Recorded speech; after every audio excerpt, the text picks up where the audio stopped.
We'll now join Dr. Denise Ejo, who will be speaking to her guests on cancer, breast cancer actually. And let's also remind you that it's the third anniversary of the Kakaki Cancer Awareness Campaign. So Dr. Denise, how are you this morning? And congratulations on the third anniversary of the campaign. Good morning and thank you. We can't see you, so I really don't know. but we can see you. I think we can. 3 solid years, really. You're doing well. Congratulations from here. Thank you, thank you. How are you? Oh, okay, there you are as well. I didn't know that. Morning, lady and gentlemen. Thank you very much. Yes, 3 years on. We've not done too badly, have we? We need to celebrate. Oh yes, please take it away. Thank you very much. Good morning, viewers. Welcome to another edition of Kakaki Cancer Awareness with Dr. Denise Ejo in partnership with AIT. Together we fight, together we win. Today we're going to be talking about breast cancer. This month is Breast Cancer Awareness Month, so lived experience as a breast cancer survivor. I've got two lived experience guests, who, one from the north, one from the south. One of the things we have to recognize is the experiences of cancer patients are varied depending on where you live, and it doesn't matter which part of the world you are. There's always a variation. So today we're going to be talking about the variation in Nigeria. Let's sit back and relax and enjoy this. And just to remind everyone, our 50,000 giveaway monthly is still going ahead, and if you want to be part of the giveaway, please make sure you enter it at different points or reach out to us. So let's go, ladies. Are you ready? Let's start the conversation. Share, follow, and subscribe to the Common Cancer Foundation. Any of our platforms, you will see us. Who have I got in the house? I've got two very beautiful survivors who have navigated the cancer journey as breast cancer survivors, and today they are willing to speak about their journeys. So I've got in the house Hadiza Aliu Manga, and I have got Sheyi Dusum. Hello, ladies. You Good can see me, morning. right? Both of you can see me, right? Yes, I'm seeing you from my side. Okay, so good. We can have our chat. I can see Okay. So let me introduce the both of you. Hadiza Manga is a breast cancer advocate whose journey began after battling with breast cancer, which ignited her commitment to make a difference and touch lives of other cancer patients and families. Her main focus has been on educating the public about cancer awareness, early diagnosis, and importance of supportive care. Hadiza is based in northern Nigeria. She always makes a lot of noise. I'm telling you, if you're looking for her, go and look for her. You'll find her there. I know her as Hadiza Manga. Anything else I can't tell you about her. Okay. Also in the studio with me. Hello, Hadiza. Welcome. Nice to see you. Good morning. How are you? Face to the person. Hello. I say eventually to put a face to who Hadiza Manga is. See me. Okay. And also, my noise. Don't worry about that. Also with me today is Sheyi Oluwaseyi Dosunmu. She likes to be known as Sheyi Ida. Okay. That's a nice one. Sheyi Ida. Okay. She's a live band singer and a songwriter, a graduate of mass communication from Lagos State University, and someone who believes that cancer will not take her down. So thank you both for joining me. We're going to have a very brief but very good, and I want us to just try as much as possible to keep it to the point so we can get as much in. Okay, so thank you all for joining us. Together we fight, together we win. Let's unite against cancer. First question. Sheyi, can you please just share briefly your personal experience? Now, all of us have had cancer, so let's look at your personal experience, but how it has shaped your life. Especially, you're the one that's telling me now. Okay. I found the lump when I was breastfeeding, and that was like a few months after I had my child through CS. So while everybody was celebrating the new year, I was being told at the hospital that I had breast cancer, and I was like, from where to where? Like how? So after crying and crying, I just said it to myself that life has happened. So when life happens to you, what do you do? So I just said, oh, let me encourage myself. And I want to live. I want to survive. I want to face this thing. Let's go. So I went through the treatments. I went through chemo, radio, surgery. losing one of my breasts was the least of my worries. I just wanted to survive, you know. So, and I've never been more positive since I was diagnosed with cancer. I had to shut my ears out of every negativity. It was challenging, physically, emotionally, mentally, as a mother, as a singer, you know. So I became more intentional about my lifestyle choices, my diets. I started making, I used to hear people have cancer. I never knew it would like come to me. So I started making researches, I started reading up, and I started adjusting. And I've never been more positive and confident, honestly. Awesome. That's I really like what made you me. just said. Really, I like what you Thank said you. because I think a lot of people don't realize that all of a sudden your brain resets. Because Exactly. I always find Like, it very strange when people don't understand that all of a sudden you have to decide whether you want to sit down and feel sorry for yourself or you and recognize yeah. life happens or you sit down there and cry. Nah, it Like, doesn't. cancer is personal. It's personal. Yeah. So you have to decide. Madam Hadiza, So, Hadiza, come on then. So, what are the biggest challenges you face during your diagnosis? There's nothing that is different. See, most of our problems are almost the same, and our stories are similar. But what was your biggest challenge during your diagnosis and treatment, particularly when you think about the Nigerian healthcare system? Hmm. Mm. It was a challenge, more especially as you said, in Nigerian healthcare. Because when I started my journey, I think has been the moment I saw the lumps, I have gone to the hospital immediately. But to the surprise is after 2 years, that the Nigerian hospital can be able to know it was cancer already. The lumps has grown. And during that time, I was full of a lot of things that I wanted to do. It's like, it is when you start coming up and cancer say, wait, that was not your plan and what I have planned for you. So you see, it's a very big challenge. And sometimes you cannot even start saying which challenge. But it's a very big challenge to me. It's a very big challenge because you have started something in your life that you wanted to do personally. And those ones are and cancer and say, see me.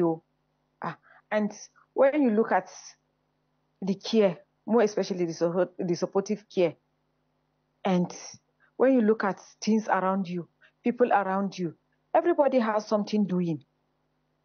And before you started looking for how to start, where to start, what to do, it's a challenge. And when you say when you are talking of Nigerian hospital, just imagine and say, go for an MRI. And maybe for the whole 1 or 2 or 3 states, you have only one. And a lot of people are on queue. You see, even that one enough is something that you will take you through trauma. When they say, okay, you have a bone scan. When you look at the country, where will you get bone scan? In Nigeria, maybe they say 2, and you are waiting. Me, I'm in Borno Yobe. Maybe I have to go to Ibadan or Abuja. And by the time they say, okay, can you be able to come? You are not ready. When you are ready, maybe after 2 days, they say, you can't get it. This is a great challenge, not only for we that are talking, but a lot of people. There are some there have no choices of what to say. So it's a great challenge. We have challenge seriously. We cannot even start counting it. You know that. Oof. Mm. Thank you for sharing that because a lot of the time I have a lot of people that come on this show, but you are inside it in northern Nigeria, and that was one of the best things for me today because yes, if you are in Yobe and you cannot, the nearest cancer center is Abuja, okay, fine, and you want a scan, and the machine is not working, and people don't understand that you are entitled to be sick, in my view. So if you are sick when they give you an appointment and you can't make it, then what happens? Oof. All right, let's go to the next one. Sheyi, please help us with this one. Family are a big part of our journey, and Seriously. we have to today. We take our hats off. 3 of us take our hats off to all you family members, friends who have supported us. We are very appreciative. So we are all 3 of us are all breast cancer survivors, and we're standing here to say thank you to the communities. Even AIT, thank you, because you guys don't know how much you do for us in this journey. Okay, so Sheyi, let's go to your question. How did your family and community respond to your diagnosis, and what role did they play with your recovery? Thank you. I had a very good support system when I was diagnosed. Like when I came out, to talk about it. When I told my mom, as Nigerian mothers now, she was like, my village people have gotten me. What are we going to do? I was like, calm down. So I spoke to two of my friends, and we're able to put up a GoFundMe, which because I'm a singer, so I'm a bit popular. So I had to there was a lot of reposts of the GoFundMe. People responded, strangers, secondary school mates, my bosses in the live band business, family, churches. In fact, the love was massive. Less than a week, I already got money for my treatment. Aside from that, I had people steady sending me data. They were like, they don't want me to get distracted. They don't want me to think about anything. They just want my mental health to be on point. The love was massive. Till date, I still have people who check on me, who support me. So my support system and you see, I like why you said it. I like really how you said it, because a lot of people don't realize that even the three of us sitting here today, it is because of that love. And the majority of people don't have that love, which is why there is the thing. But I think, Hadiza, you agree with us on this one, right? Me, I agree on your decision, because me, my own, I said it boldly. Sometimes some of my family doesn't want the way I said it, because I have a supportive friend. When I have cancer, if I told you when I have that cancer and I have to go to surgery, I couldn't remember that day. I couldn't forget that day, because I have only about 35,000 naira in my account. I call one of my Yoruba friends. She's my sister. I called her. Up till today, if she send me money, she said, Adiza, don't put that money inside Ajita Cancer Foundation. No, I give you to support yourself with it. Yeah, but you see, this is actually, a lot of people don't know that's what we live on. Go on. Yes.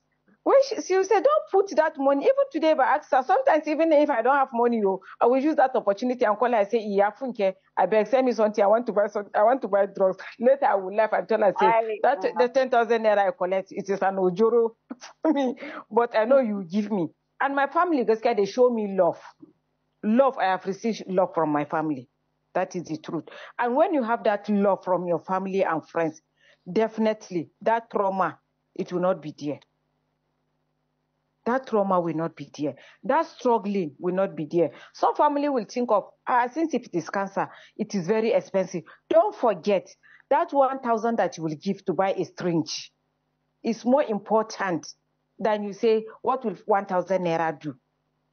There are things they need. Yeah. So family and friends are the most important thing in our life, because they are the one touching us directly. So I have that love from family and friends. Thank you. We're going to use this.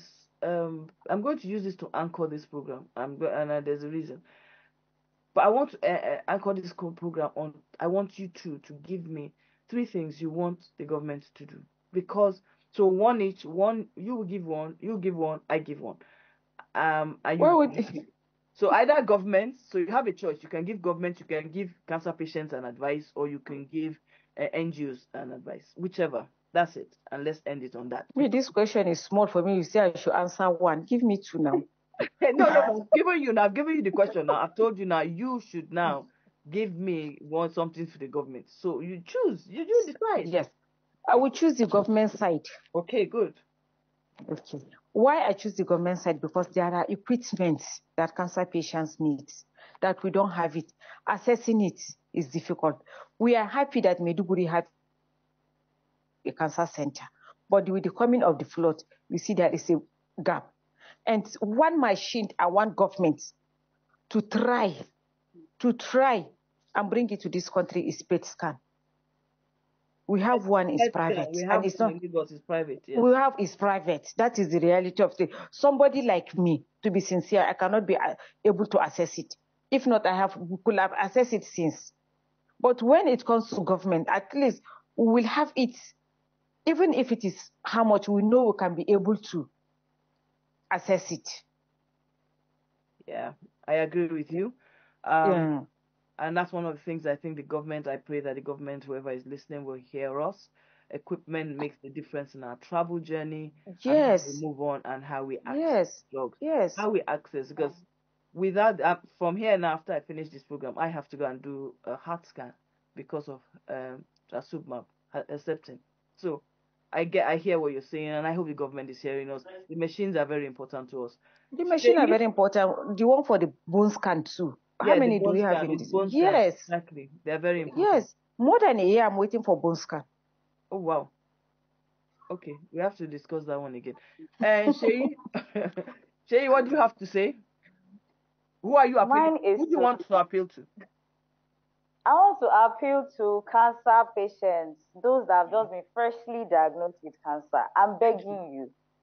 See, me now, you can't shame the shameless. I don't have shame.